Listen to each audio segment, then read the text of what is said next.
Game of Thrones has some of the best characters in television. It should come as no surprise that it is HBO's most watched show. Their development throughout the series is fun to watch as we get to know more about them and their backstories. However, there's a lot you probably don't know about them. Check out this list of secrets of some of your favorite characters. Before watching, don't forget to subscribe. You'll join our notification squad and be the first to know of new videos. Can you guess which movie these emojis are hinting at? Find out shortly following the video. Kit Harington almost didn't play Jon Snow. You may be a little surprised when we tell you that Kit Harington, who portrays Jon Snow, was almost not cast for the role. Who was it that was up for the part originally? The actor was Iwan Drayon, who plays the sadistic Ramsay Bolton. Crazy to think about, right? Before his death, Ramsay was torturing Theon Greyjoy into oblivion until he basically didn't know who he was anymore, and poor Sansa had to take a lot from him herself. His character is so loathsome that he is probably the most hated character on television, and definitely got what he deserved in the end. Who do you hate more, Joffrey or Ramsay? Things in the show could have turned out much differently for Drayon had he got the part of Jon Snow. He would most likely be one of the fan favorites like Harington is now, and his career could have taken off outside the show as well. Thinking about it though, Drayon seems like he was fit for Ramsay from the start. Kit Harington is the Jon Snow that we know and love. Drayon agrees with the producer's choice of casting him as Ramsay, so it's nice we can all agree on that one. You sure you want to do this? No. Jon Snow. If you haven't been paying attention, you may not have figured out who Jon Snow's real parents are. It was hinted at in Season 6 when Ned finds his sister Lyanna Stark about to die after childbirth. He takes her newborn and promises to look after him. This is Jon Snow, and we can deduce that his mother is, of course, Lyanna, and his father is Rhaegar Targaryen, who we learned from earlier in the scene had recently died. If you were paying close attention, Jon's lineage have been sprinkled throughout the series, but not as blatant as in the episode we're about to tell you about. Jon is sitting in the mess hall of Castle Black, and the camera passes from left to right over a wooden beam with initials carved into it. Yes, R and L were carved into the beam with Jon sitting next to it, creating a visual R plus L equals J. The question who Jon Snow's parents were was given to showrunners Benioff and Weiss by George R.R. Martin when they were trying to gain the rights to the show. The duo were probably inspired to put it in the show due to the question. Like Martin, the showrunners appeared to like to hide things in plain sight. Emilia Clarke wasn't originally cast as Daenerys Targaryen. Believe it or not, Emilia Clarke wasn't the first to be cast as Daenerys Targaryen. It originally belonged to English actress Tamsin Merchant. This was during a pilot that was never aired because it was so terrible. Showrunners David Benioff and D.B. Weiss reworked the script and recast several main roles. One such recasting was Daenerys Targaryen. The real reason that Merchant left the show was to appear in the drama series The Tudors, although many question whether it was her decision to leave or not, because Martin praised her work in the pilot. Merchant could have seen the show as going downhill after the terrible pilot, which could be another explanation for her departure. It really doesn't matter, as Clarke plays the mother of dragons that we know and love. Clarke has played the character for all 6 seasons of the show, and her career has blossomed outside of it as well. Benioff and Weiss have probably forgot all about Merchant at this point, seeing how well Clarke has been received by fans and critics.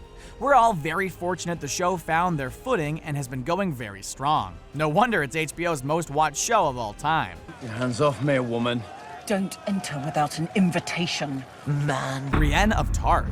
Spoiler alert, after the duel between Arya and Brienne in Season 7, it's hard not to like both characters even more. You probably didn't know this, but Brienne has some interesting family history. Sir Duncan the Tall was a wandering knight in Westeros many years before the series we know today. He was a knight that made it from one end of the kingdom to the other. Brienne of Tarth is a descendant of the famous knight, which was confirmed by Martin back in 2016. Both characters are extremely tall, possessing similar personality traits like being stubbornly loyal. Also, in the 4th novel, A Feast for Crows, Brienne requests to have her shield repainted with a pattern she remembered seeing as a child in her castle's armory. The pattern was an exact match to Sir Duncan's. Sir Duncan eventually rose to be a member of the Kingsguard, much like Brienne always dreamt of being a part of. Brienne's ancestry gives you an idea of the amount of detail that Martin puts into his books. You're missing out on a lot. Although they are extremely long, you will discover a lot you didn't know if you've only seen the television show. That is what it means to be Lord of the Vale. Littlefinger. Now, we all know that Bran being the three-eyed raven now, he can see a lot. Littlefinger has also shown us that he can kind of see into the future too. Let us explain. If we go back to Season 4, Littlefinger uses a quote to help motivate his stepson Ron Arryn to leave the Eyrie. Littlefinger says, People die at their dinner tables, they die in their beds, they die squatting over their chamber pots. this is a very specific list of ways people can die, especially with how many ways someone can die within Game of Thrones. Think about that list again and try to remember ways people have died that way, in that same order. Dying at the dinner table is a reference to how King Joffrey died at his own wedding feast. Shae ended up dying next in her bed, well, Tywin's bed to be exact, when Tyrion finds her there. Speaking of Tywin, he was murdered by Tyrion over his chamber pot. Just a coincidence? The last part of the quote is tricky. Everybody does die sooner or later, but who is he referring to exactly? Our best guess could be Littlefinger himself. You're probably one of the many that is curious when he will meet his demise after everything he's done on the show. Dracarys. Daenerys Targaryen.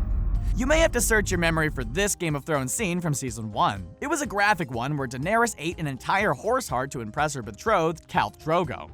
Of course, it wasn't a real horse heart, so what was it, you ask? Believe it or not, it was a 3-pound gummy bear. Seriously. The producers needed an edible prop, so they racked their brains and came up with a gummy bear idea. The texture was perfect to replicate a horse's heart. However, the producers decided against adding sugar, believing it shouldn't taste good. According to Clarke, the heart tasted quite terrible and her on-screen performance was the real thing. Probably a very similar reaction she would have had to eating the real thing. Good job, producers. To make it even more realistic, they used fake blood, which was made from a sugary syrup and was combined with pasta to simulate veins injected into the heart. Each bite projected the substance all over Clarke, and after multiple takes, she was covered in fake blood. She must have looked like she really enjoyed that horse heart. Is it possible that she looked like Carrie after this scene? The Mountain. The Mountain, aka Sir Gregor Clegane, older brother to the Hound, is one beastly man.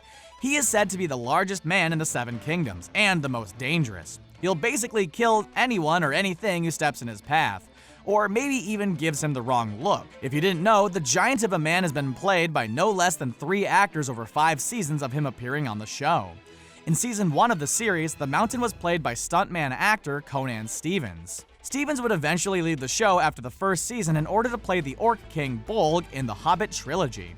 In came Ian White to replace Stevens. White had played a variety of roles on the show, from the White Walkers to giants, including the giant One-One. Sir Gregor was a tough character for White to portray, as the actor had nothing in common with the killer. The show finally settled on Icelandic strongman Hafthor Julius Bjornsson, who is 6 foot 9 inches tall and 400 pounds. He has played the Mountain for the last 3 seasons of the show. Bjornsson apparently also has little in common with the Mountain and has quite the sense of humor. I, Eddard, of the House Stark, Lord of Winterfell and Warden of the North. Ned Stark's remains.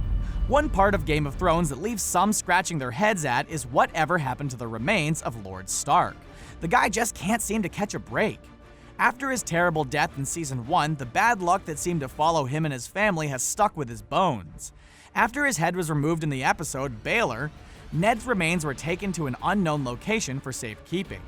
The remains stayed there until Littlefinger brought them to his wife, Catelyn, in Season 2 as a token of goodwill. We are led to believe that Catelyn would order the bones to be sent to Winterfell to rest next to his other ancestors. However, after Catelyn's heartbreaking moment with them, they're never mentioned again. On the show, we are led to believe his remains stay at Winterfell, but it is rather strange that they're not mentioned in future seasons. In the books, Ned's bones go missing, and even in the 5th book, A Dance with Dragons, they have yet to arrive in Winterfell. A northern lady even vows to stop their journey there, but they are never accounted for. Since they aren't mentioned on the show, nothing will probably come of it, but you never know. Could Ned somehow come back from the dead? I'm not a cripple. Then I'm not a dwarf. Tyrion Lannister. Tyrion Lannister, the Imp, has become a fan favorite on the series. How could you not love him? His wit, humor, and character arc give him one of the most interesting stories in Game of Thrones. There's something that may come as a surprise to you, so bear with us. Tyrion may not be a Lannister after all, but another Targaryen floating around Westeros much like Jon Snow. Fans have long supported that Tywin Lannister is not Tyrion's father, as we have obviously been led to believe. His father is perhaps Aerys Targaryen, the Mad King who everyone goes on about. It could be simple fan wishes, but there is some evidence to support the theory. The Mad King Aerys was known to be rather infatuated with Tywin's wife, Joanna. At some point, the infatuation may have led to something more, and a union between Aerys and Joanna occurred. Tyrion may have been a result of this. If this is true, Tywin's hatred for him would take on a whole other meaning, not just because he's a dwarf and killed his mother in childbirth. It would also make sense given the fact that Tywin's last words were, "You're no son of mine." Go on. Father's watching. Stark children. Now, we've all seen Bran warg out numerous times. This is where he is able to control his direwolf, Summer, Hodor, and etc. If you didn't know, he isn't the only Stark child that can do it. Yes, even Jon Snow can. It is one thing that is missing from the show, as it would be really cool to see all of them do it. However, certain things need to be cut since they are adapted from the books and there's not enough time for everything. Bran obviously has the strongest capability of warging compared to the others, especially since he can get into the shattered mind of Hodor. In the novels, Arya and Jon were able to warg into their direwolves Nymeria and Ghost while sleeping. Since Sansa's direwolf lady was killed, it's hard to say whether she can or not, but it is most likely the case. Robb and the youngest Stark, Rickon, were never outright shown that they have the ability to warg, but their direwolves, Grey Wind and Shaggy Dog, both took on their owners' personalities more than a normal pet would. The Stark children are full of surprises, and their ability to warg is one of their coolest attributes. Maybe at some point, we'll see Arya and Nymeria together again, and we can see some more warging. Well, that's all we have for you folks. There are so many layers to Game of Thrones and plenty more secrets. Did you know about any of these that we listed? Please like and subscribe and comment below and let us know your thoughts. In case you were curious from earlier, the answer to the movie emoji is, well, did you get it right? Thanks for watching.